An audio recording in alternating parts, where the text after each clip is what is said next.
Good morning, good morning, good morning. Welcome to Coffee and Sports, the morning show, man. I'm here with three of my favorite guys, man. Fellas, how was your weekend, man? Gene, you look stressed. You good? I'm good. I'm good. I'll tell you why I'm stressed, right? And this is a very real thing.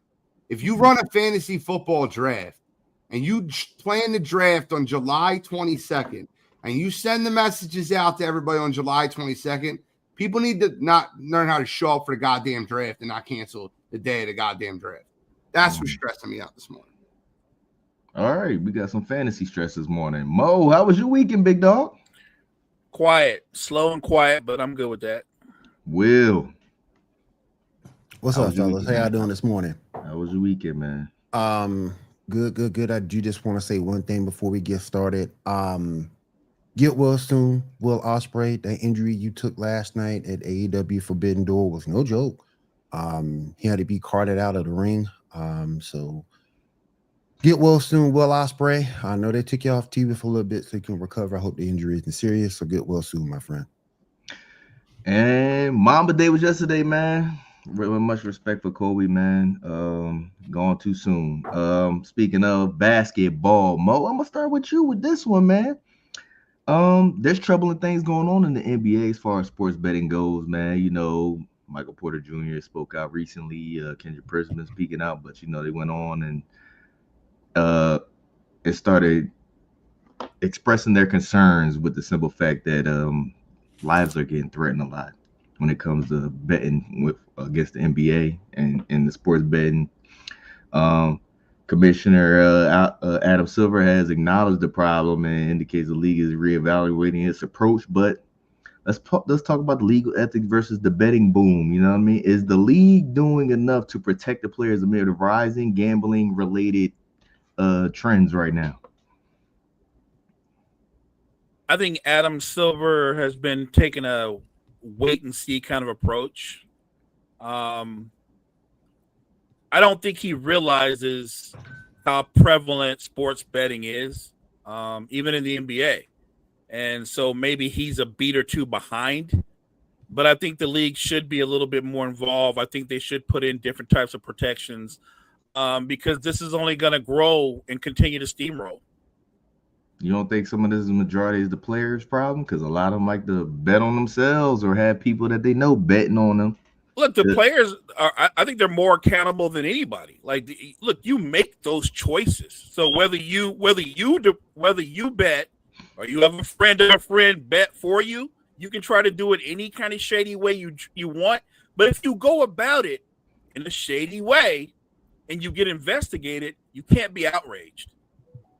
Well, ain't the problem with them being, it's the problem with them if they do and people are betting on them and they end up going there under and people lose a lot of money. That's when death threats come in. Like people at the game shout out, "Hey, LeBron, I need one more assist. Come on." Are we really watching the game at this point for your team to win, or are we watching them get money? You know what I'm saying? I mean, I feel you on that. But look, if I'm watching a Lakers game, honestly, I am watching LeBron. I am watching Luka. I'm really not seeing if Ayton goes for 20 and 10, or if he goes for a normal average of 14 and 10 or whatever, because somebody bet the over or the under. Look, that I think that's one of those things that's very subjective, man. And if you're that kind of person that's got that big a gambling habit that you lose it because you were like Ayton was guaranteed to get 8 rebounds, but he got 6, you probably should speak to a therapist. Gene, you want to chime in on sports betting, man, and how players are getting their lives threatened over this these days? Gambling's a shitty thing, bro. It is like professional athletes and you want to gamble on them and it's something you've never been able to accomplish in your life. You're not a professional athlete and you want to bet on it, like thinking it's so easy for a guy to get 8 rebounds in a game or 14 points or whatever that scenario is. Like I feel like it's ruining sports. And I felt like there was an underlining ruining sports when mobs used to pay teams or pay players to throw games or pay officials to throw games. But now it's getting to the point where The way like these guys are at games and like talking to them like they're a pony. Like, give me 2 more rebounds. Like it's just I'm not a show pony. I'm playing professional basketball. You betting on me should have nothing to do with the way I play the game. See, but Gene, the problem comes in. This is what I need the people to really realize and discuss: the simple fact that these players are tanking their own stats for sports betting and their own benefit. That's when the problem comes in. Like, you're tainting your performance instead of performing so your family member or so can get money. Those dudes need to be out of the game, though, bro. I'm making it very serious. If you're throwing games, like this whole thing in Major League Baseball is worse than anything, right? Where the 2 Cleveland Guardians players that were telling people that they were going to throw a ball on the first pitch, and then they were betting on that. That's ruining sports. And it's so obvious. You can't be that much of a moron to know that, like, if there's normally $100,000 bet on the first pitch of at bat, and then there's $5 million bet on the first pitch of an at bat, and that pitch is nowhere near the strike zone, and everyone bet on ball. Yeah, these sports books are going to find out you cheated. It's going to ruin your career forever for like a quick payday. I think it's more so like Jonte, Jonte Porter, his Michael Porter Jr.'s brother or whatever he is, was betting games. Got in trouble. Boy's he's gonna get federally prosecuted because he was like, Michael Porter Jr. had the worst season you can possibly think, yo. So clearly he was in on this, this past season, man. Like, well, Will, chime in, brother. How you feel about sports betting? Mainly the NBA is getting hit the most with it. So I think it's 3 components to this. One, no one's talked about as of yet. I think one is the players, which is the main problem. I think 2, the league doesn't enforce punishment enough. And then number 3, you got a lot of YouTubers out here who's actually glamorizing the betting industry. You got a lot of YouTubers who got these sponsorship through prize picks. You got a lot of these YouTubers who have sponsorship with FanDuel or whatever the case may be. If you hit this square, you can win such amount of money. I think it's been over sensationalized, and I think those are the 3 main components of the issue. And until all 3 are really reined in to a certain extent, things won't get better. The league's got to educate itself enough to punish these players. These players got to be intelligent enough not to put their careers on the line for this stuff. And God name, I'm not saying hate because I'm a YouTuber myself, but at the same point, if you're dependent on gambling for views, what's wrong with you, my dude? So I think those are the main three components that is really making this tough. I think they mainly been doing the gambling thing to provide generational wealth, because back in the day it was like, yo, we need somebody in the family to make it to the league or the NFL or something so we can get out the hood. Now it's like, hey, I made it in, let's all start betting on my under or my overs. I'm gonna tell you when, and we can all get paid, and you ain't got to come in my pockets. You know what I mean? But if you do that and you get caught, right, lifetime ban. That's what I'm saying. That's what's happening right now, bro. Like I get for the intentions of trying to do better for your family, but you're impugning the integrity of the game that you play, in the league that you play in. Right. So you might be having good intentions, but you're going about it in a bad way. Lifetime ban. Mo said it perfectly what he just said. If you get caught, lifetime ban. Carmike, I'm going to give you a quick scenario, and I'm going to send it right back to you, right? If you needed money, right? If you needed money to be able to support your family, needed it, would you borrow money from the bank if you were about, I don't know, if you were 75% sure you could pay it back? Yeah. Okay. Let me ask you another question. If you needed money to support your family, would you borrow money from the mob if you were 75% sure you could pay it back? Crazy as hell, man. You said no? You must be crazy. Why not? Why wouldn't you? What? I mean, the bank, they ain't gonna do nothing but send me letters. The mob is pulling up to your crib. And that's exactly my point. Thank you for proving that. Is if the NFL or the NBA or one of these companies go, we catch you doing this, you're done. You're finished. There's no more of you. then a lot, not like, 40-game suspension, or we're going to investigate you, or we're going to give you a fine. Nope, you're done. And that's the difference between a light fine and what Mo's talking about. Yeah, but I mean, some of these talents bet on sports and then come back after 4-game suspensions in the NFL. 6 games if you bet on the NFL. Calvin Ridley bet on the NFL, had parlays on his own team. That's what I'll be saying.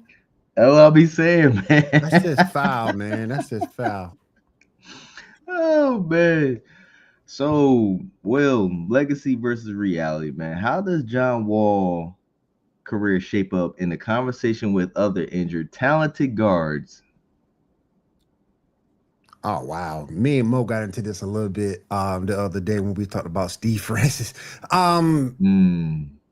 Look, terrific player on both sides of the ball. Are you asking me how he measures up to other talent, or how do top talented guards? That got injured, but in career didn't go as far. Like Brandon Roy probably could have been a very elite talent if he didn't start getting hurt. Derrick Rose, who declined. Those type of guards. Like where does John Wall measure up with these guys? I think he's up there, definitely in the top 5 of those guys who got hurt, who couldn't finish their career on a high note. I think he's in the top 5. He was a great player on both ends of the ball, like I said before. I thought Steve Francis was a little bit more exciting, but overall, I think John Wall ranks in the top 5 of those players who got hurt and couldn't finish. Jane. It depends where you put them, right? Like, do I think that at his peak he was better than Brandon Roy? I don't. I thought Brandon Roy could have been incredible. It depends on where you put them. Derrick Rose's peak's obviously better than John Wall's. John Wall had a very good peak for like 3 or 4 I think John Wall was I think he was faster than Derrick Rose going up and down the court. He might have been faster. I think Derrick Rose is a better basketball player. Quick ain't fair. You don't remember that commercial? Listen, John Wall was a great player at Kentucky. I remember watching him play basketball. Very good player. But do you want to know how many seasons John Wall averaged 20 points or more? He kept getting hurt, man. How many seasons has he averaged 20 points or more? I'm thinking I'm gonna go 2 or 3 tops. I'm gonna go 1. Just 1. You already put Wasn't his career 18 points?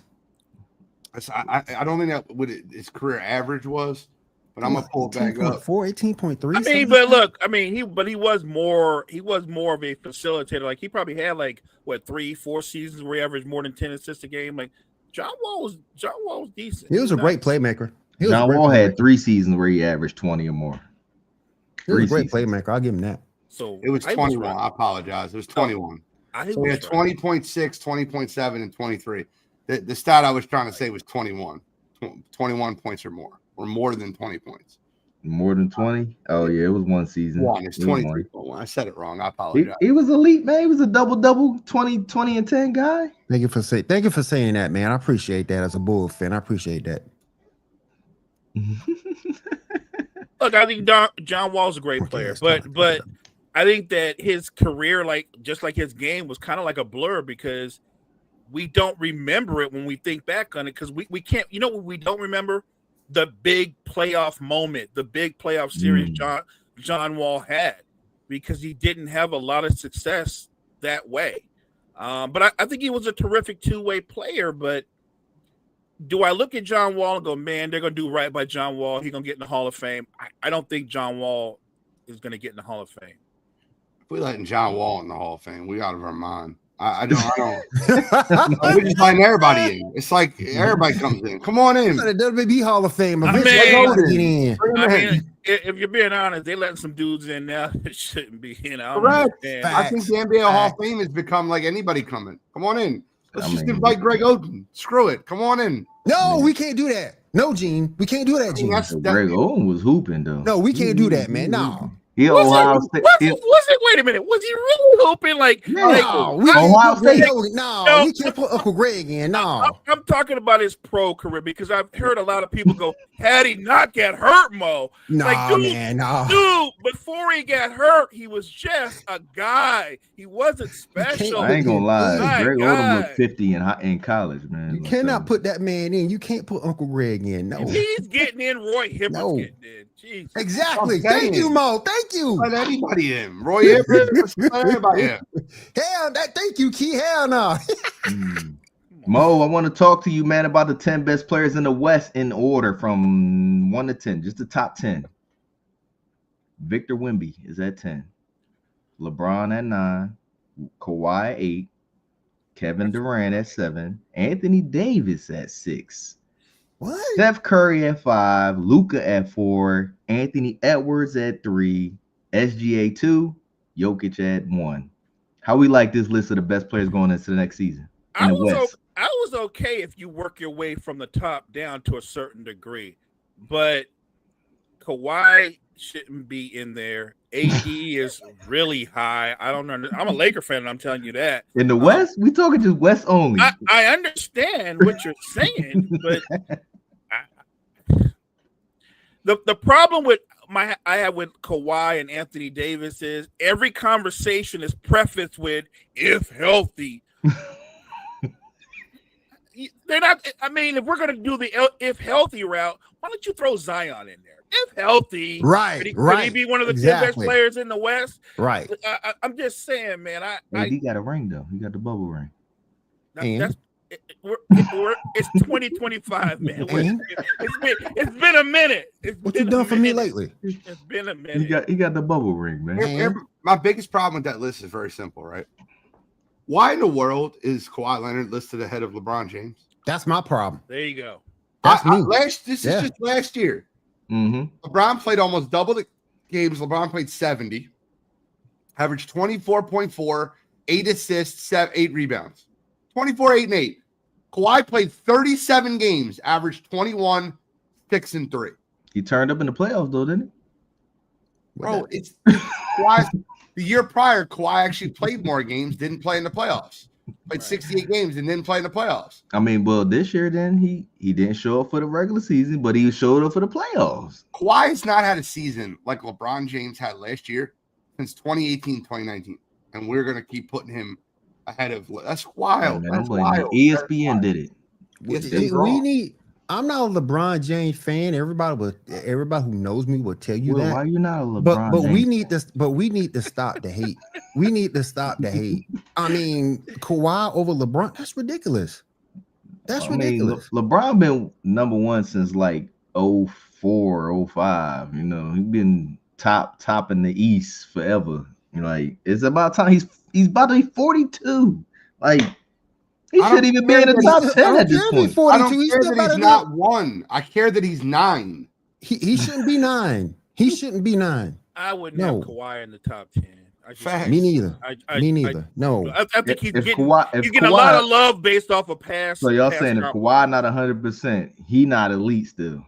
Kawhi hasn't been 100% since 2018, 2019. I think Kawhi just don't care to play the game no more. He done got his championships. He's like, yo, I'm ready to just ride it out. And I don't know, like you could tell. There ain't no excuse. No, I think no excuse. He don't play. I think his body is not ready to play the game. He's not faking. That body is broke. Falling apart.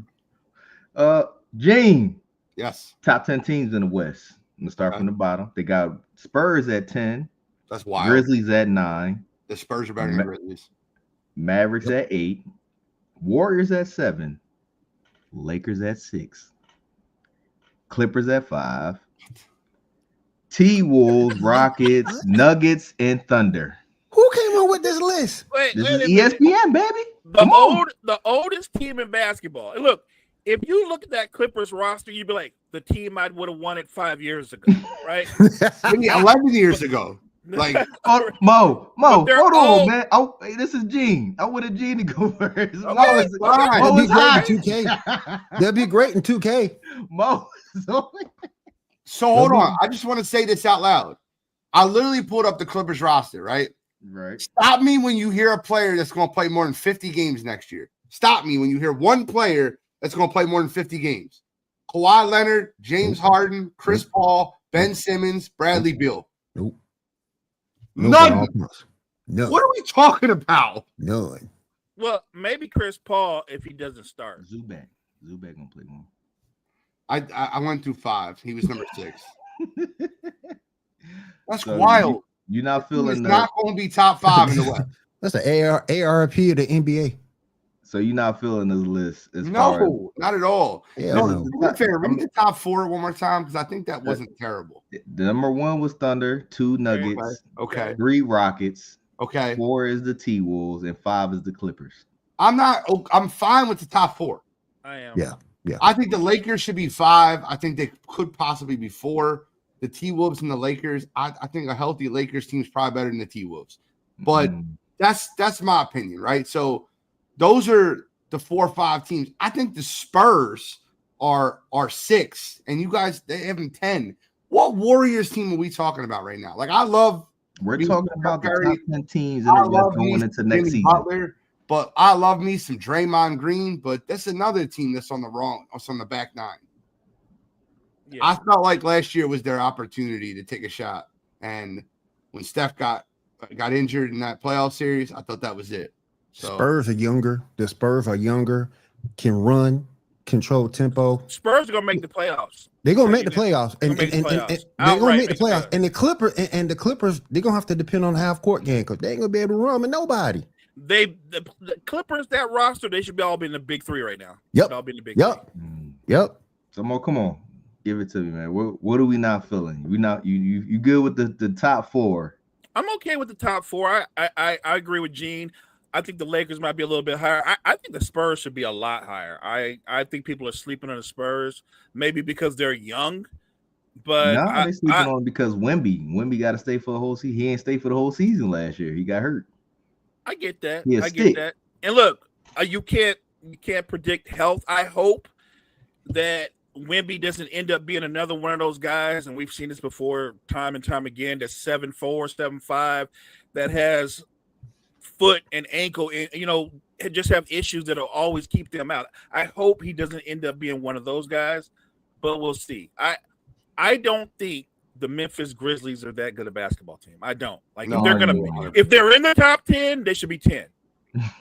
I agree 100%. And the Mavericks this year, when you're probably not getting Kyrie for most of the year, like I don't think that the Mavericks should be ahead of the Spurs either. Just AD, just Cooper Flag. That's not 37-year-old Klay Thompson. No, that's not it. We'll see what happens, man. But that's true. No Kyrie. Well, I still got a problem with Houston because, like I said, I still got a problem with Houston because they ain't done it yet.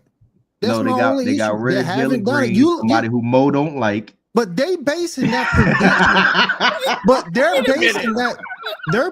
basing that prediction off a paper roster. We don't know. We have yet to see it. Well, it's based off a roster, and it's also based off what they performed as last year, how much they lost, and what they gained going into the next season. This is next season teams. I got to see it before I crown them. I'm telling you right now, they're projecting that Kevin Durant is going to take the Houston Rockets to the NBA Finals. Mo, I got to see it first, because I don't see it. He's not going to do it, but that's what they're projecting him to do. He's not going to do it. No, he ain't going to do it. Mo, top 10 teams in the East. I got number 10, the Raptors. Number 9, the Pacers. No Halliburton. That's crazy. Number 8, Heat. 7 Sixers. 6 Bucks. How you like the bottom half so far, the top 10? You know what? The hardest team to rank in the Eastern Conference for me, and I'm just being dead at, is Philly. It's the hardest team to rank. If you make that old folks home of the Clippers 5 in the West, and everything is predicated on health, I could do the same thing if I got a healthy Embiid, if I got a healthy Paul George, to go with Maxey, to go with McCain. What's the young man that just came out that's going to be a problem? They just got Edgecombe. Yes. That core is better than the Clippers core, and you have the Sixers. What was that again? 9 or 8? 7. I think Philly is the dark horse in the East for me because everything is predicated on health. But if we're going to go on talent, I think Philly's a top 4 or 5 team in the East because there's a huge vacuum in the East. Right now, you discount the Celtics as being at the top of the East. You discount the Pacers as being at the top of the East. You want to know where the Celtics are? I'm guessing, 5, 4? They shouldn't be. 12. I think it's funny because I think that's too far back. I think that's too far back. They ain't going to have Jason Tatum. They pretty much gave away all their team. They're rocking with Jaylen Brown to carry the team. I think they're rocking with Jaylen Brown. They have a culture. They did bring in Miles Simon. That's another bucket getter. Yep. I don't think they're done. I think when I look at their core, I think the Celtics are probably going to have a shot to be in the play-in. Bro, the Celtics have Anthony Simons. They have Derek White. They have Peyton Pritchard. They have Jaylen Brown. These aren't bad basketball players. The Celtics will 100% be above 12. That's wild. That's crazy to me. That's crazy to me. I think ranking these guys. I think they're a play-in team. I think the Sixers are the dark horse that nobody wants to see because you it's an anomaly. You don't know what you're going to face. And even if you discount Embiid and Paul George, just those 3 young dudes I named make them scary, in my opinion. So I'm gonna give you the top 5. We're gonna start at 1, which is the Cavs. 2 is the Knicks. 3 is the Magic. 4 is the Pistons, and 5 is the Atlanta Hawks. Will, talk to me. How we like the top 5 in the East? I'm cool with the first 4. I don't like the Hawks at 5. I don't like where the Hawks are. I don't. You don't like Zachary Ruchet and Trae Young? I mean, Trey is gonna be Trey. He's gonna pull up a lot of threes and cause a lot of turnovers. I'm not crazy about the Hawks. I'm not. I think that's where, like I say, I don't like what the Hawks are, and I don't like where the Raptors are. Raptors 10. Yeah, I don't like where the team is. You think the Raptors are too high? I think the Raptors are too high. They're too high. They're 10, and they're too high. And they're too high. And they're too high. Gene, how you like the top 5 in the East? I'll probably flip 3 and 4, 1 and 2. In my personal opinion, going into the season, I would much rather see a Detroit Pistons, Orlando Magic, Eastern Conference Finals than a Cavs versus Knicks. I think that this your youth and growth. I love the Pistons and I love the Magic, and I think they're going to be incredible this year. Stop it, Key. Stop it. Don't talk about Gene's team like that. He's a Sixers fan too, and I'll tell you right now, I'm sick of the 76ers. Don't blame me, bro. Now they're starting the media portrayal. I don't know if you've seen this. They're starting the media portrayal about the 76ers with, here's a story about Embiid. He's just not understood. You don't understand him. He's a great teammate. God. Jared McCain's putting stories out like he's such a great guy. Like, shut up. Shut up, man. Shut up. NFL GENEius. Let's switch it up, man. So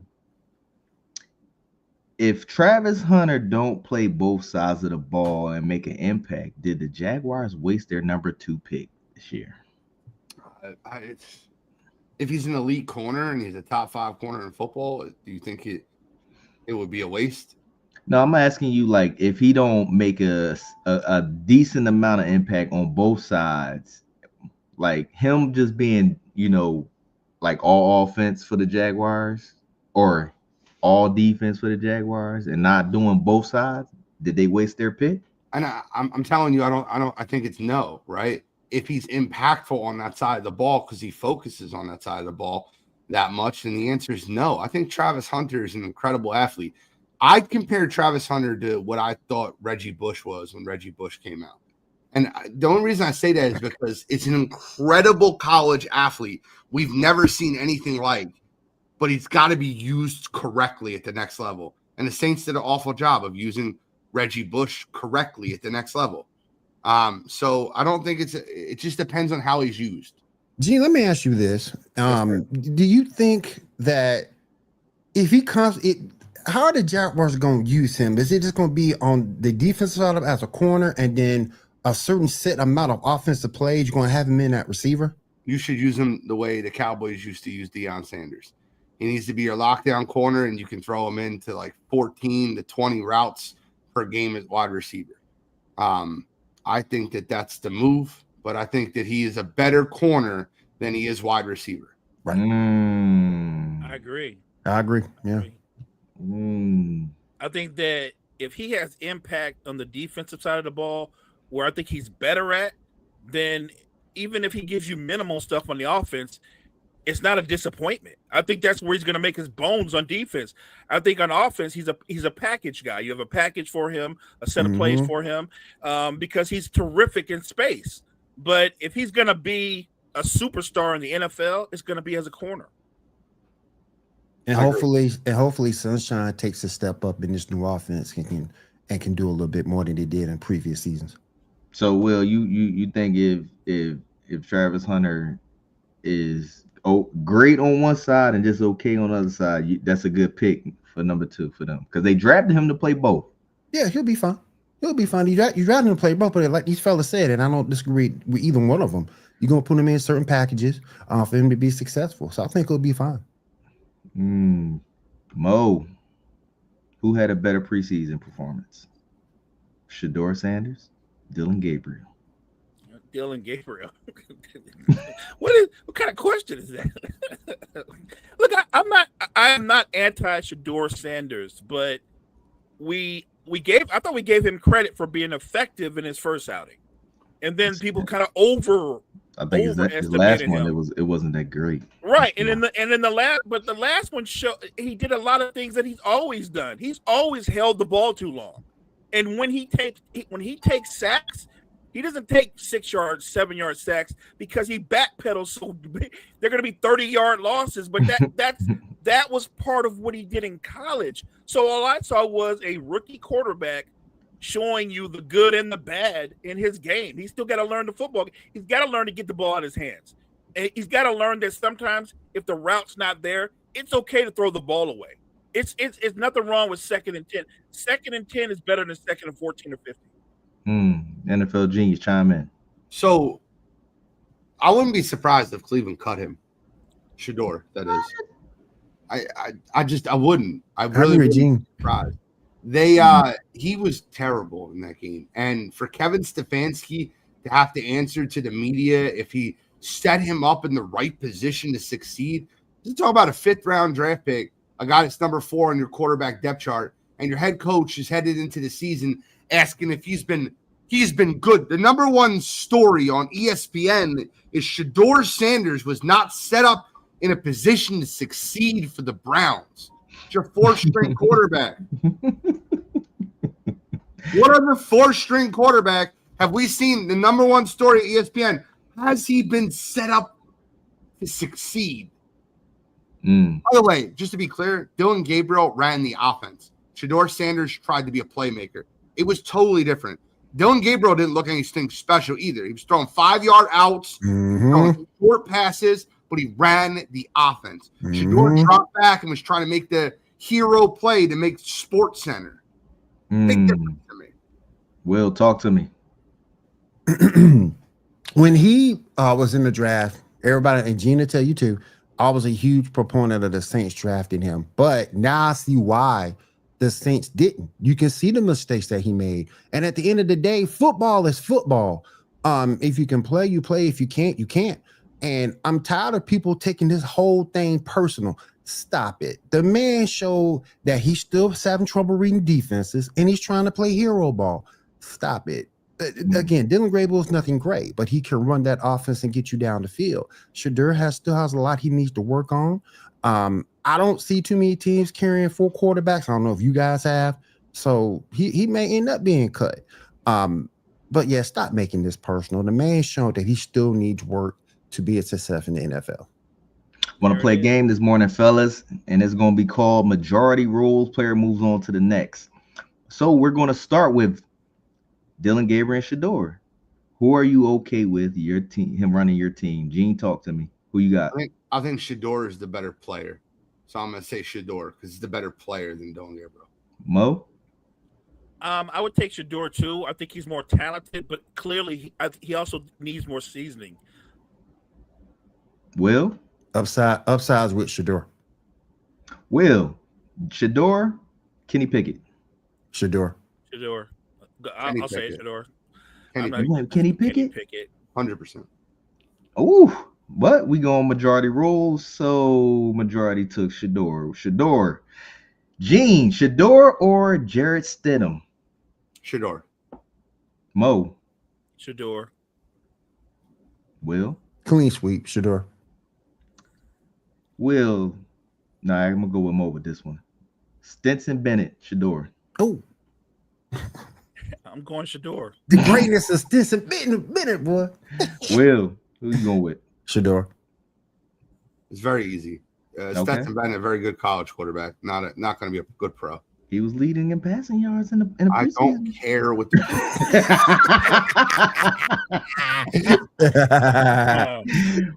Mo. Sorry, Gene. Tyler Show, Shador. Who? Your boy, man. Tyler Show. Oh, hell no. Let me shut up. I'll take Shador. Will? Shador clean. Shador. Damn, Will just say that he see why the Saints didn't draft Shador. I see, but he's still better than shit, man. Come on, man. Mo. Come on, man. I'm taking Shador. All right. Will. Shador, Sam Howell. Shador. Mm. I'm not crazy. I've never liked Sam Howell. And we're doing this off potential or right now today? If we're doing this, you need right now today. I'm taking Howell. You taking Howell? Ooh. Yeah, right now today. I'm taking Howell. Starting a franchise. What's the proponent? Are you asking for one season, or are you asking for who am I building around? No, I'm asking you. You need a quarterback right now. Who are you willing to stick it out with? I would take Sam Howell over Shador right now. Oh, right now. Okay, so that's the context. Okay. Yeah. So that's the context. Okay, yeah, I'll take Howell. If we're going under that context, So Sam Howell's moving on. She ain't gonna like this one. But I'm gonna start with Will first. Sam Howell, Tanner McKee. Easy. Because of the NFL experience, I take Howell, but I like Tanner. I like Tanner's potential. I think Tanner McKee. I like Tanner's potential. I like Tanner's potential. Like he's ready to go. He's just behind the wrong dude. Give me the Mormon missile, baby. Tanner McKee, is my opinion, is the best backup quarterback in football, and I think he's better than 7 starters. I'm taking Tanner McKee. Hello. I'm taking Tanner McKee, and I'm not thinking twice. It's not close to hello. So what was that? Is that 2 Tanner? 2 Tanner, 1 Howell. Okay. So Tanner's moving on. Mm-hmm. NFL genius Tanner McKee, Jackson Dart. Stop it. Let's give me Tanner McKee. Why over Jackson Dart? Jackson Dart. Go ahead. Mo, who you talk about Jackson Dart, because I know you didn't hear me go over this on wire. Was he? You talking about the 14 and 16 game? Right? Hold on, Carmike. You're talking about the 14 and 16 game, right? He shows he can be a very good system quarterback for them, man. Carmike, do you know how many passes he threw that were 1 yard or longer? I don't. 5. He was 9 for 9 on completions that were at or behind the line of scrimmage. He went 14 for 16 in the game. And we're talking about watch the game. That's all I want you to do. Watch the goddamn game. He threw screen pass, bubble screen, screen pass, screen pass, screen pass. And they're like, oh my God, he was 14 to 16. Hey, give me the Mormon missile. There were some games when Tom Brady man had to dink and dunk, man. You got to dink and dunk sometimes. What the game give you, Gene? Give me the Mormon missile. Mo, who you going with? Dart or who was it? McKee. I'm still rocking with Tanner. Will? Tanner moving on. So Will, Drew Lock, Tanner McKee. Tanner. The Mormon missile. Tanner, that's an easy one. Joshua Dobbs, Tanner McKee. Mormon missile. Dang, that's another easy one, Tanner. You're just Tanner all day. You better severely upgrade if you're gonna get me. You ain't lying for real. Mo, Quinn Ewers, Tanner. I'm still taking Tanner. Yeah, me too. I'm And a still lot taking of and a Tanner. lot of people, I know a lot of people love yours, but I'm taking. I'm still Tanner. taking Tanner. I don't like that I'm taking situation Tanner, Cure's but in. You're getting me to go against one of my favorite college quarterbacks, but yeah, I think Tanner's better. NFL genius, Tanner, Bryce Young. Bryce Young. We found This is where it ends. Yeah. we found Bryce Young. We found the Will. I'm going Bryce Young. Bryce Young. Everybody going Bryce Young. I love So Bryce. Will, Bryce Young, Caleb Williams. Damn. Don't hesitate, Will. It's Bryce Young. Come on. Yeah, I'm going. As much as I like, Come on. as much as I love that offense in Chicago, I'm going with Bryce Young. Caleb gonna cost a lot of people a lot of money. Yeah, he is. I'm He gonna be crying on the sidelines too. I'm going Caleb Williams. I don't blame Gene on that though, because that offense, man. Hey, so is that 2 Bryce and 1 Caleb? Yep. Woo. I don't blame you on that one, Gene, because that offense hit. Boy. All right. Luther Burden, Roma Dunze, DJ Moore. They have an offensive line. They have an offensive minded head coach. The guy's 6'5". He's the stature of a quarterback. He can sling the ball all over the yard. If he can't get it done in this system in these next 2 years, you ain't gonna get it done. I will happily admit I'm wrong, but you ain't gonna get it done if you don't get it done in this system. Pressure bust Pike. You'll see what he's made of. Because the expectations are through the expectations are through the roof. I know Matt Eberflus and the bullshit they gave him last year was not. So I just like Bryce Young when he looked awful his first year, and then they got him a new head coach, and that head coach started to develop him. I think the same thing happened with Caleb Williams, and I think Caleb Williams is just a more special talent. So now I'm gonna start with the NFL genius on this one because I know he dissected this by a landslide between all of us, but who knows? Jerry Jones and Stephen A interview, man. Jerry Jones has went on the interviews, and it was an hour-long interview. I don't know if y'all seen it. He was talking about Jerry Jones' health and how he beat it over a trial drug or medicine thing, and then we talked about Micah Parsons in the contract and Jerry Jones. Stephen A was being nice, trying to get him to talk, but Jerry Jones was sitting there saying that Jerry Jones, hey, I'm the owner, but when I've been doing contract negotiations, I'm the general manager. I've been doing this for decades. This is my job. This is what I do. And he said him and Micah was having good conversations, and a contract was on the table to make him the highest paid non-quarterback player in the league, and people stepped in like his agent or so to intervene. So, Gene, talk to me about it. So I guess the first thing I'll say is that Jerry's a liar. And you can't when you go around watching that interview, he starts the interview by saying, "I just want to let you know, Stephen, I really enjoy watching you, but I don't give a shit what you say. I don't care about what you say on." Jerry's a liar, right? And he made this whole thing that he's like, well, the agent wanted to step in and he needed to have his handprint on it. No, the hell he didn't. If he gets this guy paid and that guy's happy, the agent gets paid.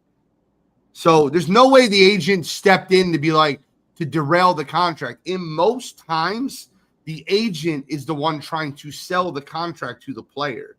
Like, we all watch Ballers. We all watch Burns' deal get done. We all watched it. But do you think that Jerry Jones is saying that his agent was trying to get him to be the highest paid player, period? No, it's not real.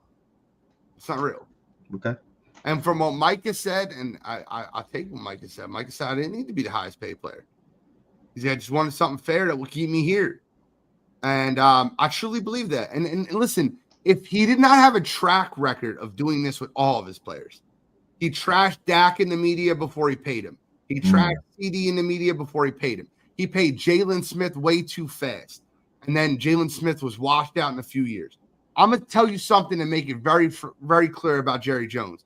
He might be a good owner in the NFL because his franchise is worth billions of dollars and he keeps the Cowboys in the news. He is an awful GM, and he's been an awful GM. And that's the reason the Cowboys ain't won shit in 30 years. Mo, did you see the interview, man? Let's talk about I Jerry saw it. Jones. Let's talk about Jerry Jones, man. How you feel about his interview? Him saying what he said. I think Jerry's disingenuous. I think he was trying to get a one-on-one with a 25-year-old young man, and he was trying to get the 25-year-old young man to sign something that he shouldn't have signed. And to Micah Parsons' credit, he said, I got to talk to my agent. And when Jerry goes, well, the agent came in and the agent blew it all up. I'll tell you why he blew it up, because he's doing his job. The agent looked at the contract and said, yeah, Micah, he's going to make you the highest paid player. But look at the guaranteed money. He's screwing you. Or could it have been one of those T. Higgins contracts? You the highest paid player with contingencies. It might have been all those things, but I think the agent did his job.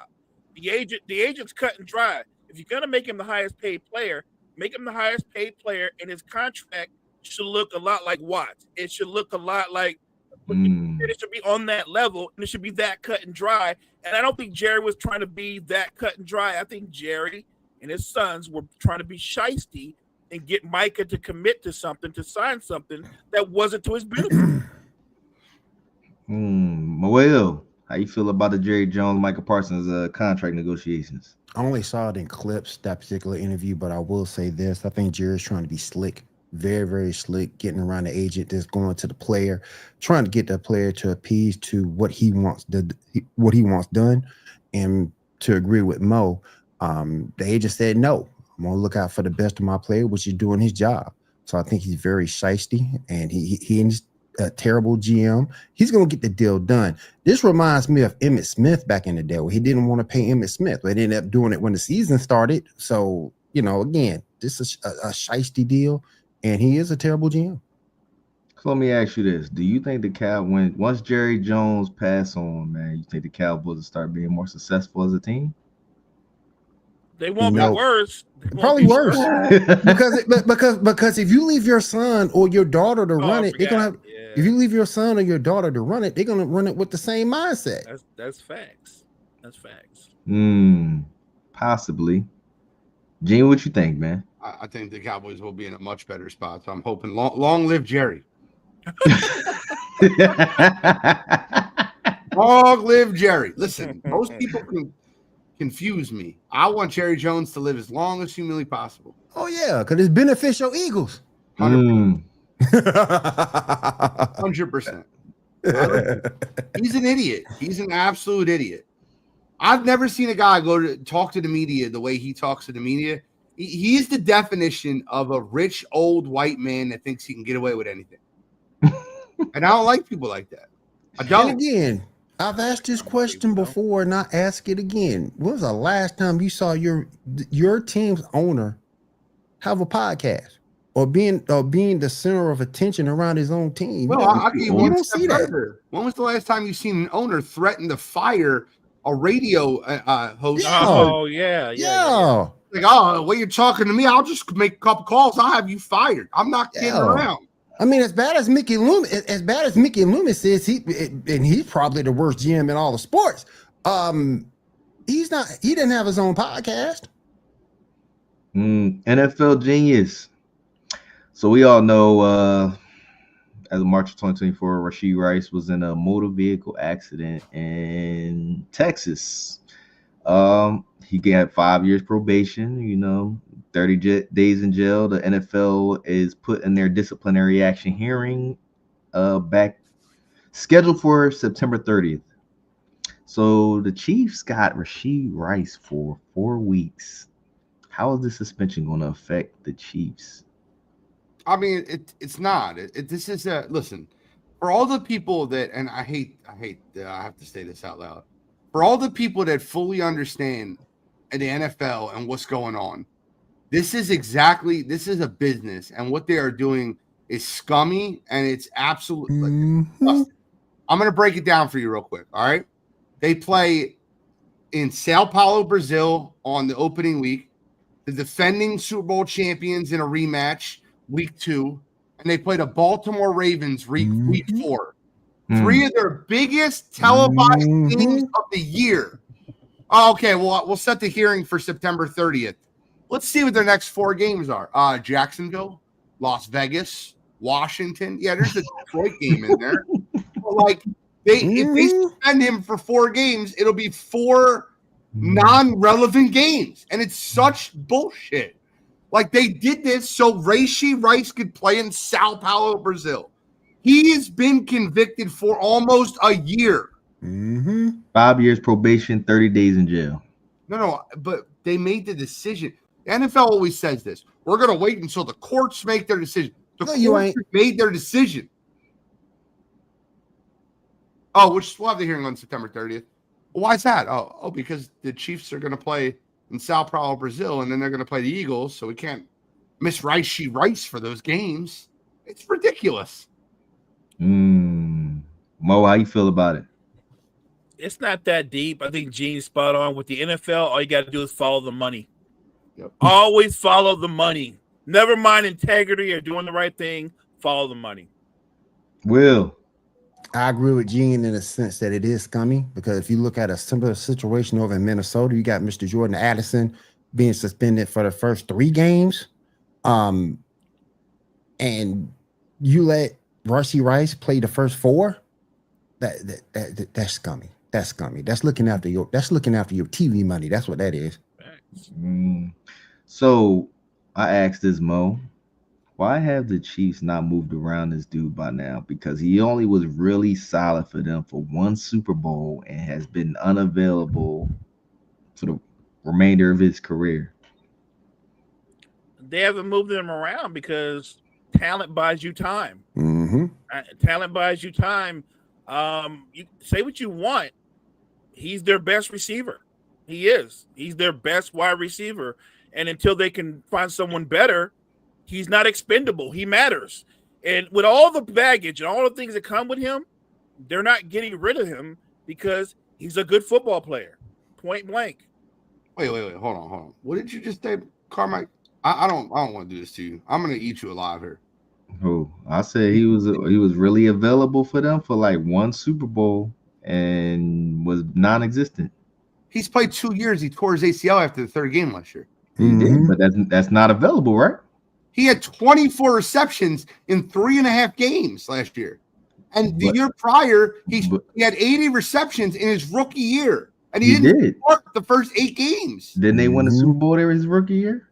He's played 1.5 years and tore his ACL. Don't make me defend Rashee Rice. You are defending him, but I don't want to defend him. No, but listen, he won a Super Bowl his rookie year. He tore his ACL last year, and this year, guess what? He's suspended. We don't know how long he's gonna be suspended for. He could be suspended. Carmike, he started 12 games. In those 12 games, he's had over 100 receptions and 1,400 yards. Do you think that's not good? I didn't say it was, but he still tore his ACL.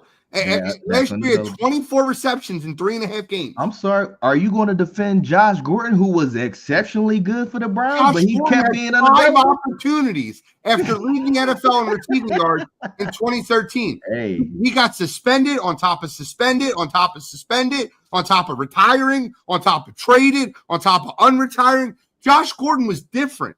Rashee Rice is. Listen, the multi-car accident sucked, and what he did, and he deserves to be suspended for what he did. Him tearing his ACL and the multi-car accident should not have anything to do with the other. He should have served the suspension, pleaded guilty last year, and called it a day. ACL, you can't help. Getting into a multi-car speed crash because you want to race, you can help. That's unavailable. I get it. I don't. I got you. But since we're here, let's talk about the trade. Gene, I know you want to talk about it, man. Why the Vikings moved Sam Howell out of Minnesota and sent him to the Eagles, man? You think they're trying to make sure JJ McCarthy is mentally okay going into the season and he ain't got no worries about a backup taking his spot? No. What it is Sam Howell is. They can get same production from Sam Howell as they can get from Carson Wentz. They signed Carson Wentz. They picked up a draft pick. The Eagles hated their 3rd-string quarterback situation, and with DTR and Kyle McCord, they're like, we're not going to have a 3rd-string battle. You guys both suck. we're just going to bring in Sam Howell, and they're worried about Tanner McKee's injury in case something happens to Jalen Hurts. So McKee has a fractured thumb. He's not going to be able to play the first 3 to 4 weeks of the season. If something happens to Jalen Hurts the first 3 or 4 weeks of the season, you have to have a quarterback that can step in. There can't be excuses.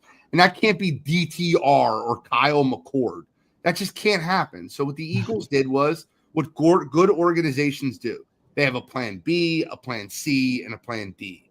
And that's why the trade was made. They're like, hey, you can pick up some capital and sign Carson Wentz for a bag of Doritos. I wouldn't be surprised if Howie Roseman called Minnesota up and goes, listen, we would sign Carson Wentz if we could. The Eagles fan base won't let us. So why don't you do this? We'll give you an extra draft pick.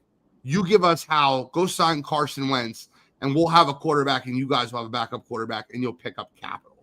If Sam Howell is playing for the Minnesota Vikings, it's a mistake anyway. Their season's doomed anyway.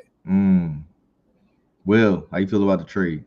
That was a good trade. I had heard about McKee's injury, so I thought it made sense. My son said, are they looking to trade Tanner for this? I said, no, they're not going to trade Tanner. But I thought it was a good trade. It makes a lot of sense. Mo. You're the defending Super Bowl champions with your eyes on winning your division and your conference. If, for some reason, Jalen Hurts is out 3 or 4 games, you got to have a guy that's capable enough to step in and be able to run the offense. Sam Howell fits the bill. It's a great move. Well, I want to talk about something, Mo, since you're the basketball guy, man. I seen something that said Gilbert Arenas said that MJ left basketball the first time after his 3-peat because the NBA told him to step away due to the fact that of his father's murder. Here we go again. MJ's gambling problem. And if it broke out into the media, they didn't want it to fall on the NBA doorstep. They wanted it to fall on the MLB doorstep. What's your thoughts on this? So, how about this? Let's start here. How old is Gilbert Arenas? He's like 40, 45 by now? Maybe 40, right? And Michael Jordan stepped away in 90 after the 93 finals. Mm-hmm. How old would he have been then? Did he exist? He's 43. He was 11. Right. So Gilbert Arenas, between age 11 and 12, was sitting there like, no, the NBA's forcing his ass out. He knows all this at the age of 12. Look, I mean, you don't think by now, Mo, that he got into the league and people talk. They like to run their mouth. So what people talk? The people that knew would have been MJ's peers. Gilbert's coming up with guys that were 12 when he was 12. They didn't know either. They didn't talk. I'm just using common sense. Gilbert Arenas is great at the hot take. He's good at that. He might be the best at it. Michael Jordan's dad was murdered. And he was murdered before he won the 3rd championship. Mm-hmm. And he felt, and think about the mental toughness you have to go forward and still complete the mission. But yes, his dad was murdered. Michael Jordan gambling wasn't a secret. If it was one of the worst kept secrets in all of sports. Everybody knew. Pat Riley tried to use that against him in a series against the Knicks. Like, we're out here fighting for a championship, and this guy's in Atlantic City gambling, which he was. I don't think. Look, if David Stern talked to him and said it looks like it's a bad look because you're the guy, I don't doubt they had those kind of conversations. But I don't think in any way he would force his bell cow, the biggest star in the world, out of the NBA. I think a lot of things happened at the same time. You could call it a perfect storm, and Michael Jordan stepped away. I unless you were there and you actually know and you were in the room, I'm not getting into that with Gilbert Arenas. I know Gilbert wasn't in the room and nobody he knows was in the room. So it like, again, it makes for a great hot take. I don't care. Gene, give me a quick take.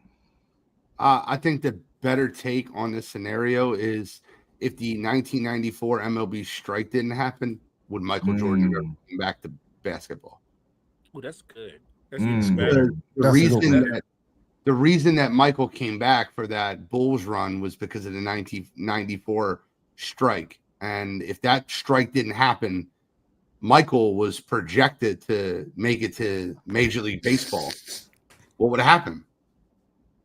Will, what's your take on it? That's interesting. Gilbert Arenas needs to shut the hell up button. That's what he needs. He needs to shut the hell up button. This is just a hot take. That's all it is. There's no way he could have known the real situation. So no, I don't believe Gilbert at all. He's the master of the hot take. That's all it is. I think Damien in the chat hit it on the head. I won't put that on the screen, but he's not. He's not. You're good. He's Yeah. not. But I think he hit it on the head. I don't think he's. I think Gilbert's entertaining. I love his clips. I love his interviews. It's entertainment. It's almost like when I watch Power on the TV. Right. It's not Yeah. real to me, but it's entertaining. Yeah. I like that's a good. Will, any closing remarks for our people, man? We need to get out of here. Great the hot take no more. Will, any closing remarks for our people? Yeah, I read very, very quickly. Y'all don't forget to check the Sports Report podcast right here on Water Wild Sports tonight at 10 p.m. Eastern. The NFL Genius. Any closing remarks for our people? If you sign up for a fantasy draft, that's a live draft. Show the hell up. Don't cancel last minute. And if you mow better, you'll do better. Close us out, big guy. Hey guys, thank you so much for joining us this morning. I appreciate the energy chat. Guys, make sure you check out all the great content we have at Wire to Wire Network. Wire to Wire Network, we appreciate you.